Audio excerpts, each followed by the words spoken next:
Hi guys, നമുക്ക് കാലത്ത് നിന്ന് തട്ട് ദോശ ഉണ്ടാക്കാം. അപ്പോൾ നമ്മൾ മുളക് തട്ട് ദോശ ഉണ്ടാക്കുന്നത് പനിയേകാരം നാക്കിലേക്കൊരു ടേസ്റ്റിന് വേണ്ടിയിട്ടാണ്. അതിന് നമ്മൾ ചട്ടി വെച്ച് എണ്ണ ഒഴിച്ച് മാവ് വെച്ച് കൊടുത്തിട്ടുണ്ട്. അത് നമുക്കൊന്ന് മൂടി വെച്ച് എടുക്കും.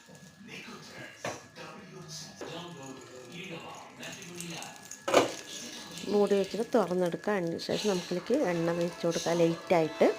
അതിനുശേഷം നമുക്ക് ചമ്മന്തി ഒന്ന് തേച്ച് കൊടുക്കാം.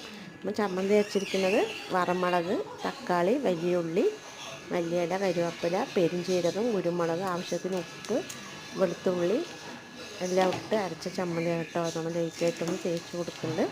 എന്നിട്ട് നമുക്കൊന്ന് മൂടി വെച്ചിട്ടൊന്ന് ചെറുതായിട്ടൊന്ന് കുക്ക് ചെയ്തെടുക്കാം. നമ്മുടെ തട്ട് ദോശ റെഡി ആയിട്ടുണ്ട്.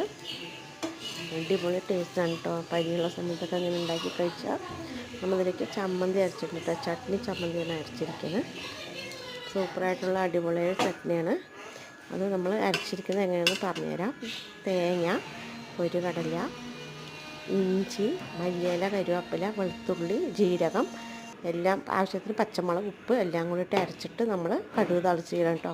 വറമുളക്, ചെറിയുള്ളി, കടുക്, പൊരികടലൊക്കെ ഇട്ട് കടുക് താളിച്ചിരിക്കുകയാണ്. അടിപൊളി ടേസ്റ്റാണ്. ഇത് ബാംഗ്ലൂർ ഉണ്ടാക്കുന്ന ഒരു ചമ്മന്തിയാണ്. എല്ലാവരും ചമ്മന്തി ഉണ്ടാക്കി നോക്കിയിട്ട് എനിക്ക് കമൻറ്റ് ചെയ്യണേ. അപ്പോൾ ടേസ്റ്റ് നോക്കിയാലോ, സൂപ്പർ ടേസ്റ്റ് കേട്ടോ. അപ്പോൾ എല്ലാവരും ഒന്ന് ഉണ്ടാക്കി നോക്കിയിട്ട് കമൻറ്റ് ചെയ്യുക.